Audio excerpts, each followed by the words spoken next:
Bapak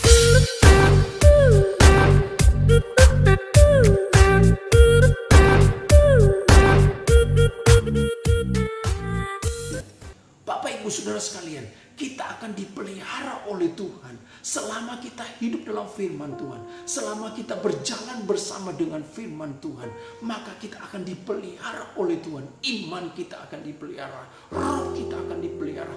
Tapi selama COVID-19 ini, selama masa kekeringan ini, kalau kita tidak bersama dengan firman Tuhan, maka Anda akan mengalami kelesuan iman. Jadi Anda akan mengalami kelesuan kekeringan spirit, Anda akan mengalami kekeringan iman, akan mengalami kekeringan roh, sehingga Anda akan menjadi kering dan akhirnya Anda tidak bisa berbuat apa-apa. Kita butuh firman untuk memberikan kesegaran kepada tanah hati kita yang kering. Kita butuh firman Allah yang akan menyegarkan kita. Kita butuh air kehidupan. Apa air kehidupan? Yaitu firman Tuhan. Firman itu adalah air kehidupan yang bisa membasahi hati kita yang kering, sehingga kita memperoleh kekuatan dan semangat dalam hidup ini, sehingga kita akan dipelihara oleh Tuhan. Ini tentang bagaimana kita sedang mengalami kekeringan dari hal rohani, kita sedang juga mengalami kekeringan dari hal pekerjaan kita, kita sedang mengalami kekeringan dari saat penghasilan kita mengalami kekeringan di saat omset kita dulunya sedang melambung, sekarang omset kita menurun. Kita sedang mengalami kekeringan di saat kita sedang mengalami penurunan pekerjaan kita dan sebagainya. Dan firman Tuhan pada saat ini mau berkata kepada kita bahwa kita tetap akan dipelihara oleh Tuhan. Katakan bersama-sama dengan saya akan dipelihara oleh Tuhan di saat kekeringan saat ini. Ya, sekarang ini sedang mengalami kekeringan di berbagai macam usaha, sedang mengalami kekeringan usahanya sedang menurun. Bahkan ada yang benar-benar bangkrut, bahkan ada yang benar-benar hancur usahanya. Dan pada semuanya mengalami resesi. Tapi puji Tuhan, ada berita baik bahwa kita sebagai anak-anak Tuhan, kita sebagai orang yang percaya kepada Tuhan, tetap akan dipelihara oleh Tuhan. Oke, sehubungan dengan tema kita pada saat ini, kita akan membaca firman Tuhan yang merupakan dasar buat kita pada saat ini. Kita akan ambil di dalam 1 Raja-Raja pasal yang ke-17 ayat 1 sampai ayat yang ke-6. Sekali lagi, 1 Raja-Raja 17 ayat 1 sampai 6 saya akan bacakan buat kita semua, dan mungkin bagi Anda yang ada Alkitab bisa buka bersama-sama. 1 Raja-Raja pasal 17 ayat 1 sampai 6. Saya akan bacakan ayat ini. Lalu berkatalah Elia orang Tisbe dari Tisbe Gilead kepada Ahab, "Demi Tuhan yang hidup, Allah Israel yang kulayani, sesungguhnya tidak akan ada embun atau hujan pada tahun-tahun ini, kecuali kalau kukatakan." Ayat 2, kemudian datanglah firman Tuhan kepadanya, "Pergilah dari sini, berjalanlah ke timur, dan bersembunyilah di tepi sungai Kerit, di sebelah timur sungai Yordan. Engkau dapat minum dari sungai itu, dan burung-burung gagak telah kuperintahkan untuk memberi makan engkau di sana." Lalu ia pergi dan melakukan seperti firman Tuhan. Ia pergi dan diam di tepi sungai Kerit di sebelah timur sungai Yordan. Pada waktu pagi dan petang, burung-burung gagak membawa roti dan daging kepadanya, dan ia minum dari sungai itu. Puji nama Tuhan. Kita perhatikan di sini bahwa di tanah Israel mengalami suatu kekeringan secara fisik, benar-benar mengalami musim kemarau dan musim kekeringan, tanah-tanah menjadi kering semuanya. Dan ini terjadi pada zaman Elia dan pada zaman Ahab. Ahab itu adalah raja Israel pada zaman waktu itu. Kira-kira Ahab memerintah pada sekitar 700-an tahun sebelum Masehi. Dan disitulah pelayanan Elia. Elia melayani orang Israel. Ya, pada waktu itu terbagi dua antara kerajaan Israel dan kerajaan Yehuda. Dan Elia pada waktu itu melayani di Israel dan memberitahukan kepada Ahab tentang apa yang akan dialami oleh orang Israel. Dan firman Tuhan berkata bahwa orang Israel akan mengalami kekeringan, akan mengalami musim kemarau yang panjang sekitar 3,5 tahun. Dan ini yang disampaikan kepada Ahab oleh Nabi Elia. Ayat yang pertama dia berkata, lalu berkatalah Elia orang Tisbe dari Tisbe Gilead kepada Ahab, demi Tuhan yang hidup, Allah Israel yang kulayani, sesungguhnya tidak akan ada embun dan atau hujan pada tahun-tahun ini kecuali kalau ku katakan. Perhatikan di sini bahwa di tanah Israel mengalami kekeringan dan musim kemarau yang panjang. Tetapi kalau kita membaca ayat-ayat ini, maka kita melihat bahwa Elia atau nabinya Tuhan ini dipelihara oleh Tuhan. Di tengah-tengah kekeringan pada zaman itu, maka Elia dipelihara oleh Tuhan. Wow, luar biasa bahwa Elia ini dipelihara oleh Tuhan pada saat kekeringan. Saat-saat sekarang ini kita sedang mengalami kekeringan. Kekeringan di mana saja terjadi, di bidang usaha, di bidang pekerjaan, di bidang kehidupan mana saja kita mengalami kekeringan. Tapi ada berita baik buat kita malam hari ini. Di tengah-tengah kekeringan sekarang ini, Tuhan akan memelihara kita. Sekali lagi, Tuhan akan memelihara kita. Nah, bagaimana kita bisa dipelihara oleh Tuhan? Sehubungan dengan kisah Elia yang kita baca tadi, masihkah relevan dengan apa yang kita hadapi sekarang ini? Saya percaya firman itu masih relevan buat kita pada malam hari ini. Apa yang dilakukan oleh Elia sehingga dia dipelihara oleh Tuhan di tengah-tengah krisis, di tengah-tengah kekeringan pada zaman itu. Dan kita akan belajar di sini. Ada 4 poin bagaimana kita bisa dipelihara oleh Allah sehubungan dengan kisah Elia yang kita baca pada saat ini. Mari kita lihat apa yang dilakukan oleh Elia. Dikatakan di sini, demi ayat pertama, demi Tuhan yang hidup, Allah Israel yang kulayani, sesungguhnya tidak akan ada embun atau hujan pada tahun-tahun ini kecuali kalau kukatakan. Perhatikan di sini. Poin yang pertama, bagaimana untuk kita bisa dipelihara oleh Tuhan di tengah-tengah kekeringan sekarang ini adalah, catat baik-baik bahwa kita harus berani untuk masuk walaupun kita masuk kepada saat-saat kekeringan. Kita harus berani dan yakin bahwa Tuhan akan memelihara kita. Kita harus yakin dan berani.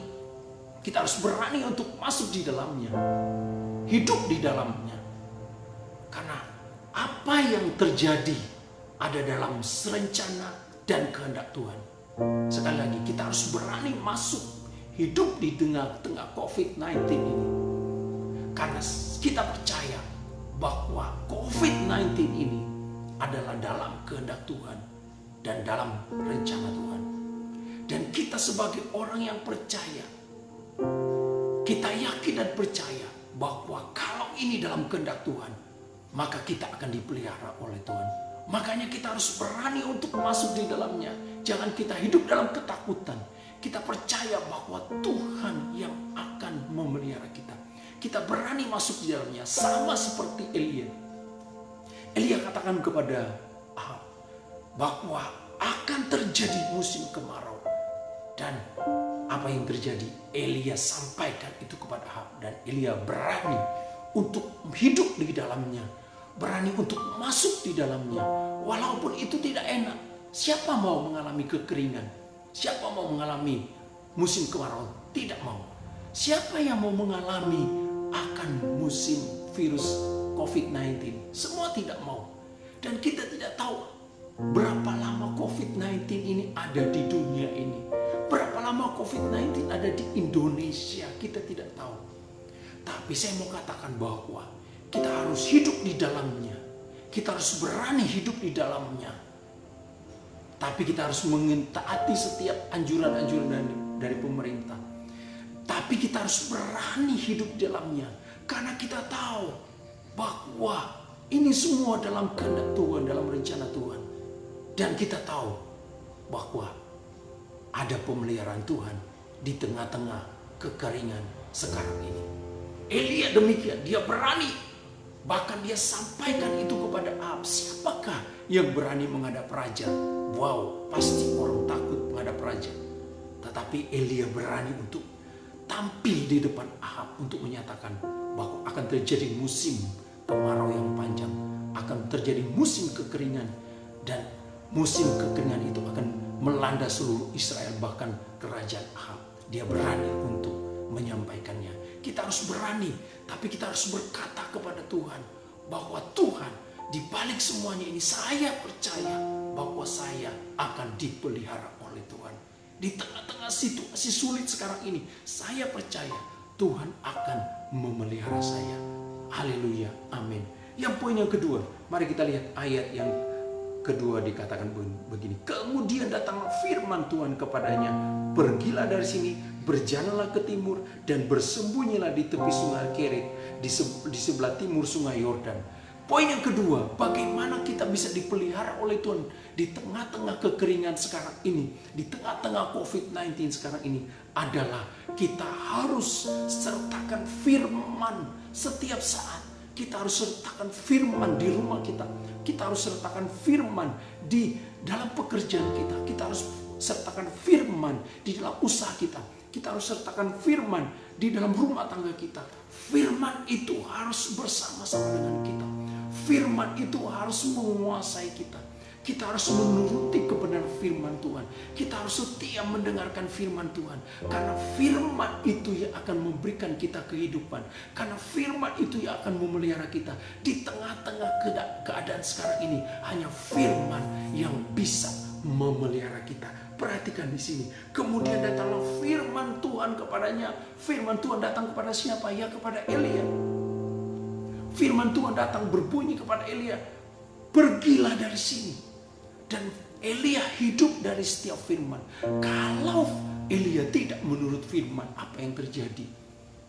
Dia tidak akan dipelihara oleh Tuhan pada zaman kekeringan saat itu. Dan kekeringan pada zaman itu terjadi selama 3,5 tahun. Bayangkan, selama 3,5 tahun tidak ada hujan. Apa yang terjadi? Wah, rumput-rumput pada kering, tumbuh-tumbuhan kita pada kering. Dan apa yang terjadi? Pohon-pohon bisa kering dan semuanya tidak menghasilkan, bahkan sungai-sungai bisa kering dan tidak ada air bahkan, karena terjadi kekeringan selama 3,5 tahun. Bayangkan Bapak Ibu Saudara sekalian, kalau COVID-19 ini berjalan sampai setahun, sampai 2 tahun, sampai 3 tahun, bahkan mungkin sampai 5 tahun, selama COVID-19 ini belum ditemukan vaksinnya, maka kita akan hidup di dalamnya. Kita akan hidup bersama-sama dengan virus COVID-19.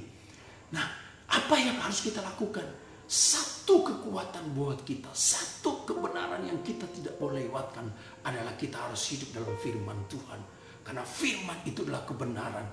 Dan firman Tuhan itu yang menghidupkan. Dan kita hidup bukan dari setiap roti atau makan nasi yang kita makan setiap hari, tapi kita akan hidup dari setiap firman yang keluar dari mulut Allah. Harapkan firman Tuhan, dengar firman Tuhan. Walaupun kita hanya ibadah online, kita dengar firman Tuhan.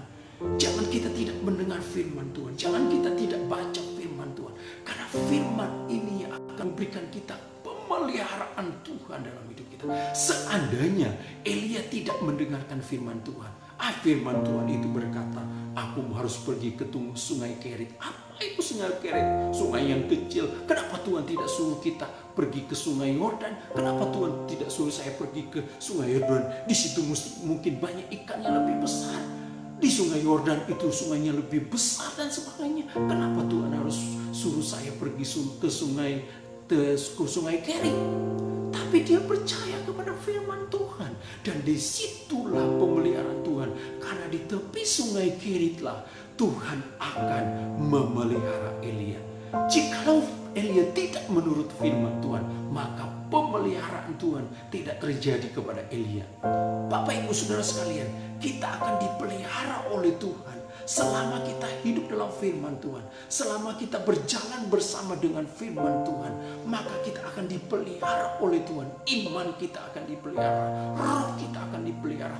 Tapi selama COVID-19 ini, selama masa kekeringan ini, kalau kita tidak bersama dengan firman Tuhan, maka Anda akan mengalami kelesuan iman, Anda akan mengalami kelesuan kekeringan spirit, Anda akan mengalami kekeringan iman, akan mengalami kekeringan roh, sehingga Anda akan menjadi kering dan akhirnya Anda tidak bisa berbuat apa-apa.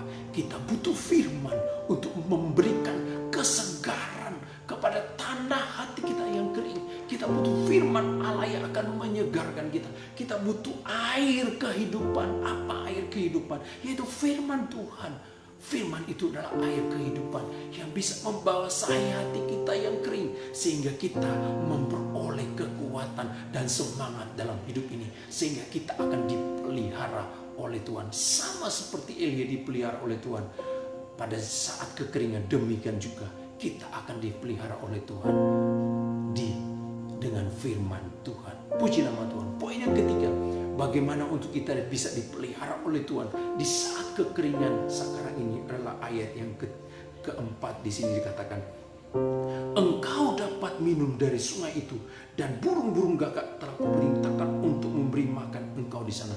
Poin yang ketiga adalah kita hidup secara alami. Sekali lagi, kita harus hidup secara alami. Apa yang ada di depan kita, itu kita nikmati. Jangan mengharapkan apa yang di luar sana. Kita harus kita harus mengelola apa yang sudah ada di depan kita. Itulah yang akan kita hidupi. Itulah yang akan kita nikmati. Firman Tuhan berkata, pergilah ke tepi sungai Kerit dan minumlah air dari sana. Wow, Tuhan suruh Elia pergi ke tepi sungai Kerit, dan Tuhan berkata kepada Elia, dan minumlah dari sana. Kita harus hidup dari setiap apa yang ada pada kita secara alami.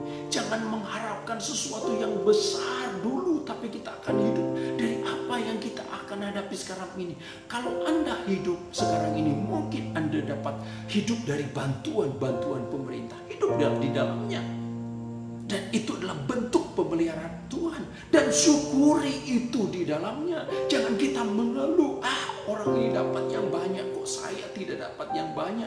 Kok orang ini dapat begitu luar biasa, kok tetangga saya dapat bantuan dari keluarganya. Kok keluarga saya meninggalkan saya. Kok saya ini hanya ini yang saya dapatkan dalam bulan ini. Tapi firman Tuhan datang, hiduplah di dalamnya, hiduplah secara alami apa yang Anda dapatkan sekarang ini. Elia akan hidup di tepi sungai Kerit, dan di sungai Kerit itu dia akan minum air dari sungai Kerit. Dia hidup dan Tuhan katakan, jangan pergi ke sungai Yordan, jangan minum air dari sungai Yordan, pergilah minumlah dari air sungai di tepi sungai Kerit itu.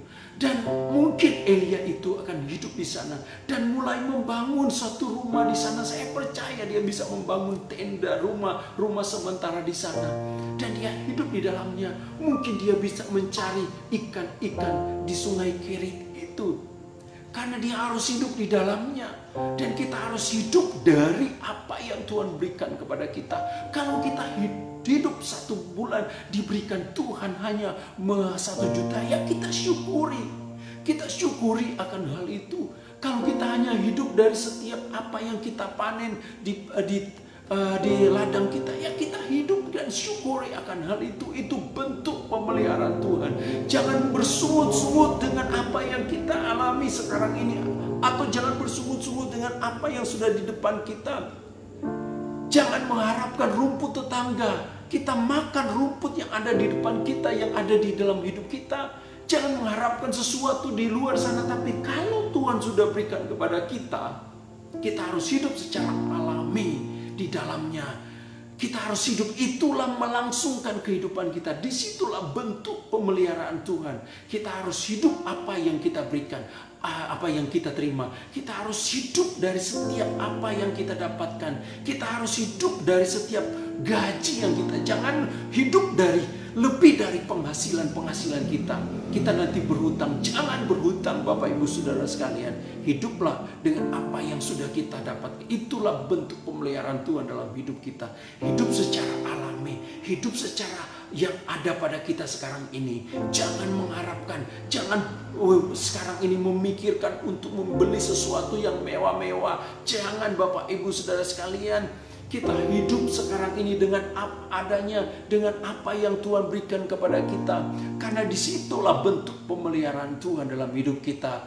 Dan jangan menyalahkan orang lain, apalagi mulai menyalahkan Tuhan. Wah, Tuhan hanya memberikan aku gaji 1 bulan 1 juta. Wah, Tuhan hanya memberikan aku gaji 1 bulan 3 juta. Sedangkan tetangga itu punya gaji 10 juta. Jangan, kita syukuri. Kita nikmati itu, karena itu adalah bentuk pemeliharaan Tuhan dalam hidup kita. Puji nama Tuhan. Haleluya. Poin yang ketiga, kita harus hidup secara alami apa yang ada di depan kita, apa yang kita bisa dapatkan dalam hidup ini. Dan poin yang keempat, ini yang luar biasa. Ini yang kita harapkan, yaitu kita akan hidup dari secara adikodrati. Wow. Tapi sebelum kita masuk ke situ, poin yang keempat ini, yang menjadi dasar buat kita adalah poin yang ketiga. Kita harus hidup secara alami dalam hidup ini. Tapi itu adalah dasar untuk kita mendapatkan sesuatu mujizat dari Tuhan. Apa itu? Lalu dia berkata di sini, dia berkata, ayat yang keempat, dan burung-burung gagak telah kuperintahkan untuk memberikan engkau makan di sana. Dan Elia hidup dari sungai Kerit, air dari sungai Kerit. Elia makan ikan-ikan dari sungai Kerit. Tapi ini poin yang keempat yang luar biasa. Ini yang kita harapkan adalah kita hidup dari supranatural dari Tuhan. Tapi dasarnya adalah poin yang ketiga. Ya, ada banyak orang tidak punya dasar poin yang ketiga, tapi sudah mengharapkan poin yang keempat ini, yaitu dia mengharapkan mujizat-mujizat Tuhan. Tapi poin yang ketiga, yaitu apa yang sudah di depannya itu, dia tidak syukuri, dia tidak mau terima. Nah, inilah yang banyak dilakukan oleh orang Kristen sekarang ini. Mengharapkan mujizat Tuhan, mengharapkan berkat yang besar dari Tuhan, tapi poin yang ketiga mereka tidak lakukan, yaitu bersyukur tentang apa yang sudah mereka dapatkan. Bersyukur dengan gaji, bersyukur dengan makanan yang Tuhan berikan. Dan poin yang keempat ini, setelah kita melakukan poin yang ketiga, maka kita akan mengalami poin yang keempat, yaitu pemeliharaan Tuhan secara adikodrati, pemeliharaan Tuhan secara supranatural, yaitu Tuhan mengirimkan daging kepada Elia, yaitu melalui burung gagak. Wow, ini tidak bisa terjadi secara alami. Ini tidak bisa terjadi. Kenapa? Burung gagak adalah pemakan daging. Tetapi firman Tuhan berkata, burung gagak Tuhan perintahkan untuk memberikan makan daging kepada Elia. Setelah Elia hidup dari sungai Kerit, yaitu dia minum di sana, dan Elia makan ikan di sana. Tapi ada bonus yang Tuhan berikan kepada Elia, yaitu pemeliharaan Tuhan secara adikodrati. Tuhan mengirimkan burung gagak kepada Elia, memberikan dia daging dan roti untuk dia makan. Coba perhatikan, apakah Elia bisa hidup dari tepi sungai Kerit? Bisa. Kenapa? Karena dia bisa hidup dan minum di sana, dan dia bisa makan ikan-ikan di sana. Tapi ada bonus ekstra yang Tuhan berikan kepada Elia, yaitu pemeliharaan Tuhan secara adikodrati. Ini yang akan terjadi dalam kehidupan kita. Dan ini kita harapkan, ini kita doakan, dan menjadi dasar bagi kita adalah poin yang ketiga. Dan setelah kita punya dasar poin yang ketiga itu, maka kita berdoa, kita cari Tuhan, kita mengharapkan pemeliharaan Tuhan secara adikodrati. Dan saya percaya Tuhan akan memelihara kita di tengah-tengah kekeringan COVID-19 ini. Itu kita akan dipelihara oleh Tuhan secara adikodrati, secara supranatural, secara luar biasa. Tuhan akan kirimkan kepada kita burung gagak yang mustahil untuk kita dapatkan, yang mustahil untuk kita terima, yang mustahil untuk kita dapatkan makanan-makanan itu, berkat-berkat itu.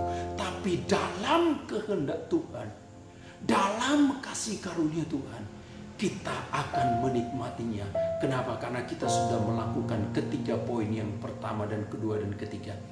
Dan kita akan mengalami berkat-berkat Tuhan secara adikodrati dalam hidup ini. Puji nama Tuhan. Dan Elia mengalami akan hal itu. Mengalami akan hal itu. Di mana Elia mengalami pemeliharaan Tuhan secara adikodrati. Bagi orang Israel sulit untuk menikmati daging di saat musim kemarau selama 3,5 tahun. Bagi orang Israel sulit untuk menikmati roti yang enak.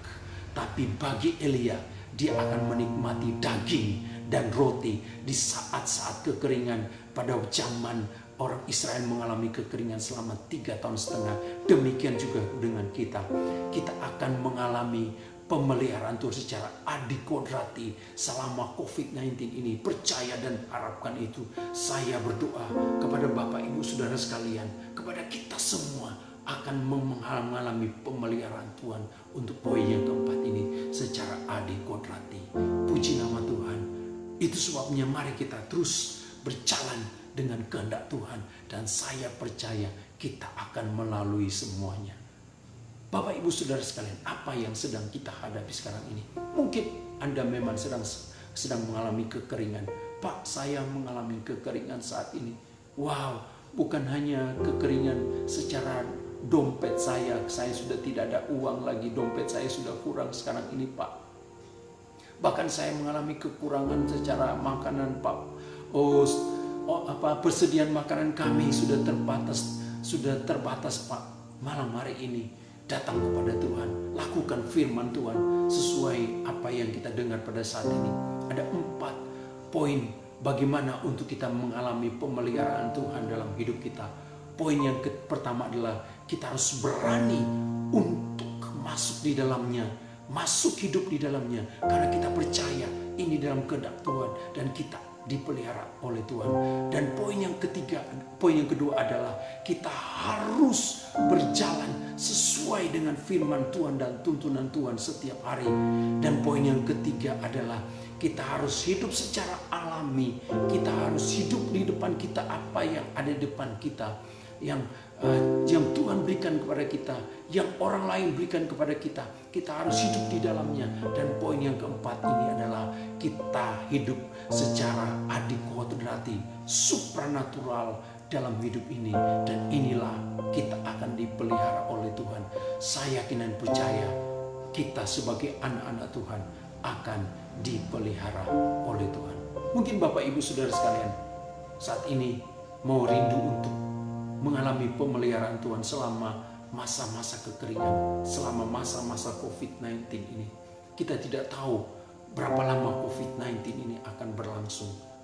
Tapi kita hanya berdoa supaya kita tetap akan dipelihara oleh Tuhan.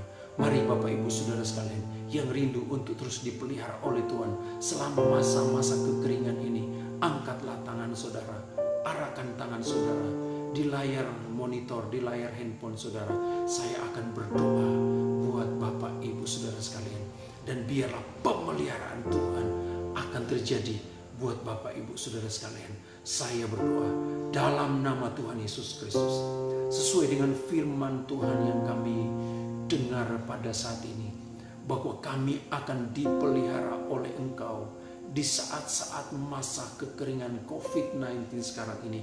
Demikianlah firman Tuhan, bahwa kami akan dipelihara, maka kami akan mengalami pemeliharaan Tuhan di saat-saat sekarang ini. Sama seperti Nabi Elia dipelihara oleh Engkau Tuhan pada zaman Raja Ahab. Engkau memelihara Nabi Elia, walaupun dia harus pergi ke tepi sungai Kerit, dia dipelihara oleh Tuhan selama masa kemarau, masa kekeringan, masa musim kemarau 3,5 tahun. Demikianlah kami di masa-masa sekarang ini, kami tetap akan dipelihara oleh Tuhan. Hamba berdoa, hamba melepaskan pemeliharaan Tuhan buat setiap kami malam hari ini. aku lepaskan. Dalam nama Yesus aku berkata, terima pemeliharaan Tuhan dalam hidupmu. Pemeliharaan Tuhan buat fisikmu, pemeliharaan Tuhan atas kesehatanmu, pemeliharaan Tuhan atas usahamu, pemeliharaan Tuhan atas pekerjaanmu, pemeliharaan Tuhan atas penghasilanmu, pemeliharaan Tuhan atas keuanganmu, pemeliharaan Tuhan atas makananmu.